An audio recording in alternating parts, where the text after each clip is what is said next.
guys, welcome back. I am Kelly and today we are going to stitch out a name, a very simple name on these really cute little dresses, tunic dresses maybe. I realized that a lot of my videos have been more focused on applique, and part of that is that I sort of got on the applique bandwagon. But also part of it is I had in 2020 thought that I really wanted to focus a lot on simple names, simple monograms on really cute blanks. But then COVID happened, ARB shut down for a while. It was hard to get those cute blanks and really focus on that. So then I got really caught up in applique. I've sold a lot of applique locally, but not on Etsy. So I kind of want to get back to this because the applique seems really saturated. I have a funny story about these actual dresses. But first of all, okay, can you see my shelf with my Cabbage Patch Kids and my Monchichis? And then I hung my light, which I needed. This is from my IKEA trip. And then of course I'm watching murder shows because that's what I watch. The Night Stalker, I think it is, on Netflix. So far it's good. Anywho, so the story with these is that I'm kind of obsessed with buying stuff on Alibaba. Not that I've done it a lot, but I'm obsessed with the concept and I would like to do more of it. Again, last year would not have been the year. I'm not sure if this is the year to start doing that. But I bought these a couple years ago on Alibaba because some of my local customers really like this style. And I thought it'd be super cute with a monogram.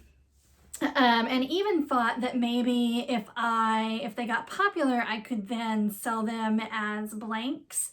I have not gotten that far yet. And while I'm happy with my purchase, like everything was really smooth. You'll hear lots of horror stories and there are, things to look out for, but the whole transaction was smooth. It of course took a long time to get here, but I was expecting that. The only reason why I probably wouldn't sell these as blanks is they are maybe a little thinner than I would want for an embroidery blank. If you compare them to like an ARB, they're not quite as thick. Again, it was a good experience, and I wonder if maybe I contacted this particular manufacturer if they couldn't do it thicker. But for what we're going to do today, it's very appropriate and easy because we're just going to do a name with a really cute font. Again, I've had so many videos on applique, but really, this is when you first get your machine, this is kind of where you start. It's just learning how to get a name from your computer to your machine and then onto the item. So that's what we're going to do today. So we're going to go over to the computer first and I'm going to show you how I download everything and get it to the actual PR655. Hopefully you guys can see this okay. So this is the font that we're going to use. I actually could have sworn that I already had this font. I guess I've just keep looking at it and thinking I want it, but I just bought it today. It is from River Mill Embroidery, and it's called Melanie. They have one that's a satin stitch. I wanted the bean stitch for today, so you do have to check. I noticed. I'm pretty sure I've ordered from River Mill before, but I did notice today. How do I get back to it? You have to check because they sell them separately. Like you can get 1/2 inch, 1 inch, 1.5 inch. Or maybe 1, 2, 3 inch, but then you have to purchase a different one to get 2, 3, 4 inch tall. But I wanted the one that was 1.5 inches tall. That's a pretty standard for kids' shirts and items. 1 to 1.5 is about as big as you want to go. So just if you purchase this font, make sure that you get the size that you want because there are 2 separate listings. Anyway, so I downloaded that. And then this is what it comes up looking like. And I wanted to show you guys this because I think people get confused sometimes about the best way to download their fonts. I use Embroidering's Essentials. I've used it for a long time. It takes, so your machine might use PES files, this right here, but when you're doing a font, you want the BX file. What that'll do is it'll download every single letter onto your program rather than you having, see, look, if we go to PES, it lists them out individually. So I'd have to click on the D and I would have to click on the I, you know, whatever your name is. But if you click on the BX, it downloads all of them. So I've already done that for the 1.5, but let's say I wanted the 1, you literally just click it and it'll say that it's, or double click it, it's installed. So it's already on Embrilliance. That's all you have to do. Now this particular font has swirlies on either end. There's a name for that, right? What's the name for the swirl? I call them swirlies. So you need the left and the right, and that'll make more sense when we get over here. So you open up Embrilliance. Now Embrilliance, there is a free version, and you can do what I'm going to do today with the free version. What you can't do with the free version is like download an applique and add a name and then save the whole thing to your computer, or merge designs. But just for names and just for monograms, you can use the free version. I have the paid version, but I used the free one for a long time. So the name we're going to do is Natalie. Like I said, there's a left and a right swirl. So we're going to just do our N for now. And then you hit enter. And it's going to have that block font. But we can go here, and I have a ton of fonts, so just ignore all of this. We have to find our Melanie font, and we want the left, because we want that swirly thing. See, we got our little loop-de-loo. So then you click the A again, and now we're going to do everything but the last letter. And then that, we don't want the left side, we want just the normal. So that gives us the middle of our name. And we'll move it all around in a little bit. But now we want our last letter, and so we will click the A again. We'll enter our E, and then we want the right side. So 1.5, my Embrilliance, I don't know if anybody else's does this. Sometimes the preview, can you guys see this? The preview of the font is not the actual font. So I have to just look at the names. If I closed out Embrilliance and reopened it, it would fix it, but I'm not going to do that. So we want the right, and there's our little squiggly E. So basically, you know, with any, and this was something I don't know that I really understood at first. With a script font, you got to move around your letters almost inevitably. It's rare that you're going to type in a name and it all be squished together the way you want it squished together. So we can move these together using our spacing a little bit, but really you want this to look like someone hand wrote it. So we might zoom in a little here. So you click on that square to get the individual letter, and then you're just going to move it with your cursors to get it where you want it. So we'll put that there. Then again, we want it to look like, and the good thing about these fonts is you don't have to worry about the bottom line lining up perfectly, because it is supposed to be sort of a real up and down kind of font. So we want that. See how the L now goes way down? That's okay. That's what you want it to do. So we're just, again, using our cursor to move everything over like so. And then I just look back, like, see how that isn't quite right with the, might even move that. So my two A's don't really line up, but again, that's okay. That's the nature of the font, really. So now, and so you just kind of play with it until you get it how you want it. Ooh, that's pretty good, huh? Again, I mean, once you back off from it, I mean, that's pretty cute. Let's move a couple more. All right, but that looks pretty good. So you can center this on your hoop. I'm gonna be honest and say, I don't really know. I think with a different, maybe with a different, what's the word I'm looking for?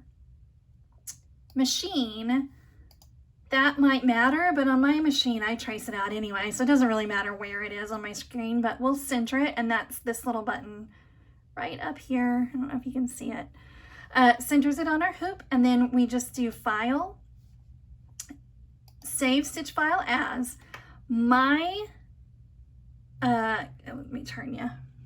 I have mine connected all the time. So I am saving it to what's called No Name, which is my embroidery machine.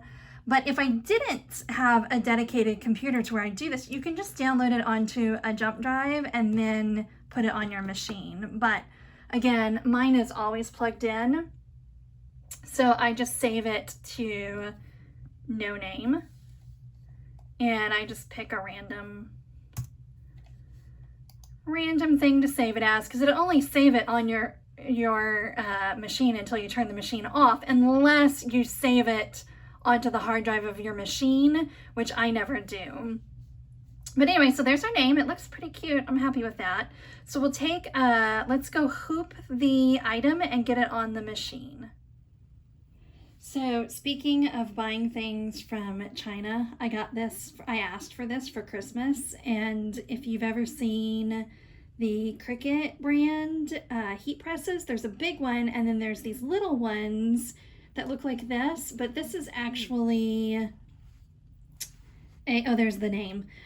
This is actually purchased off of Amazon, and it's basically the cheap version of it, although I am thoroughly convinced it's the exact same thing. It just is not marketed as Cricut brand, so it was a lot cheaper. Anyway, I love it. I didn't really need it for anything specific, because I could do what I'm doing right now with an iron, but I just thought it was fun. And it does get hotter than an iron. But what we're gonna do, I've got my dress turned inside out, and now I wanna put my stabilizer on it. Now, like I said, these dresses are pretty thin, so if it were a satin stitch, I might want to use a heavier stabilizer, but because it's just that kind of bean stitch, I'm just going to use a no-show mesh, and then we will put it on our easy frame, which also has a layer of tearaway on it. So I think between the both of them, that's going to be plenty of stabilizer. If not, I mean, I haven't done, this is my first test of this. You guys are doing it with me, so you know, if it doesn't work, then I guess I'll why is my stabilizer not sticking? Do I have it turned the right way? I guess if it doesn't work, I'll take it off the machine and we'll re-stabilize, we'll reevaluate, but it should work fine. Maybe I grabbed the cutaway. Hang on.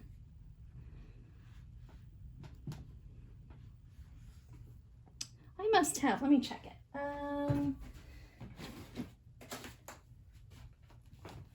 Cutaway. Huh. I thought this was my iron-on. All right, hang on, let me get something different. Okay, yeah, that was not the right stuff. Now I have the right stuff. You're not gonna be able to see it on camera, but the iron-on stuff has a real like sheen to it on the back that you know it's iron-on. I don't know why I grabbed that other one, but anyway, back to what we were doing. We're just gonna iron this on.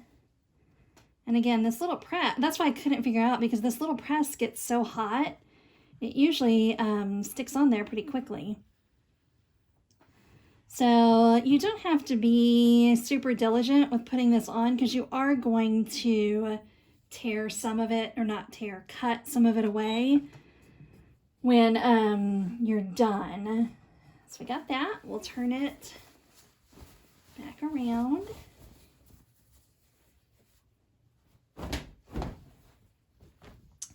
And then we will take our easy frame and I'm just going to slide it in underneath. I am kind of, another trick is to kind of fold this in half to find your center line. The good thing about these dresses is that this upper area is pretty square, so I can just go in and measure it, although, you know, I'm looking at it and the distance between here and here is pretty equal, so I should be pretty well centered. But we'll measure it. We'll get a ruler. What is that thing called? A ruler, and see if I knew where my ruler was, we would do that, but I cannot find it. It doesn't seem to matter how much I clean, so we'll get our tape measure. I usually like to use my ruler, but so it's about 9 inches wide. So we want our center point to be at about 4.5. And I can feel on my frame down here that we are pretty well centered. Another thing you could do is take a pin. We'll mark 4.5, and then when we take it over to the machine, we'll line up our center dot with that. But I'm going to turn it around because I'm looking at it at a different angle. I want to make sure that we're on here pretty straight. I always look for reference points on the actual frame. So I could, you know, come up a little bit higher. Make sure. So those, you know, those edges are lined up, so it should be pretty well centered this way. And then we have our pen to get us centered on this line, so I think we're good enough for there. So let's get it over to the machine. So once you've loaded your design onto your machine, the way that you retrieve it, the way I did it from a computer cord, is to press this button. If you were using your jump drive, you would press the button, you know, whatever USB slot this is in, most likely this first one, but we saved it from our computer. I don't know why I have 2 on here. Let's make sure they are the same.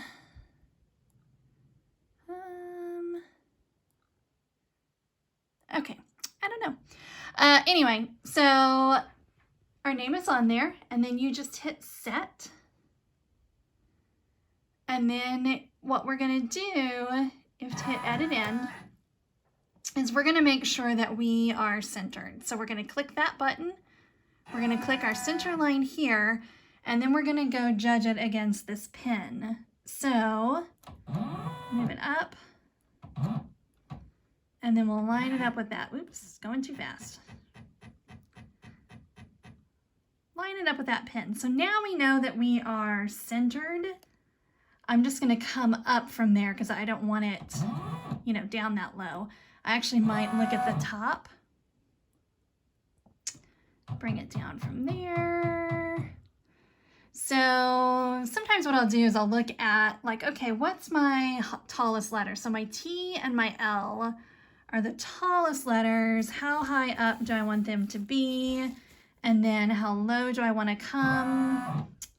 You know, we definitely are going to bring it down just a little bit. I'm trying to miss the seam here, but yet not have it up too high. So kind of come down to about right there. We'll check our other edges by clicking these buttons. So we're good there. We're not hitting our hoop or hitting the seams of our dress. So from there, let's stitch it out. I'm gonna do just a hot pink. I really like that tone on tone color. And I feel like it would be good for Thanksgiving, oh my gosh. I feel like it'd be good for Valentine's Day and for Easter. But when I do a listing, I give color options, so the customer can pick. I just think this will make a good picture. By the way, I don't know anybody, well I do, I know several Natalies, but I don't know any Natalie who's a size 4. This is just a sample, so if you have a Natalie who's a size 4, let me know, and I could probably get you a good deal on a sample sale here. All right, let's stitch it out. All right, here's the final result. It took a whopping 4 minutes to stitch out. It is super cute. Here's the bad news. And I knew better. A lot of times when you hoop on these easy frames, if you hoop it like this, your item will rub up against here and sometimes get grease on it. I often, almost always, I hoop things upside down when I'm using these frames just to avoid that, because then it's open big and none of this gets caught with that grease. And I realized it when I started that I had done that, but I thought, it's for video, I'll just do it real quick. So I'm gonna I have a little Tide to go pin, so I'll just try, it should be fine. I'll clean it up, get it on Etsy.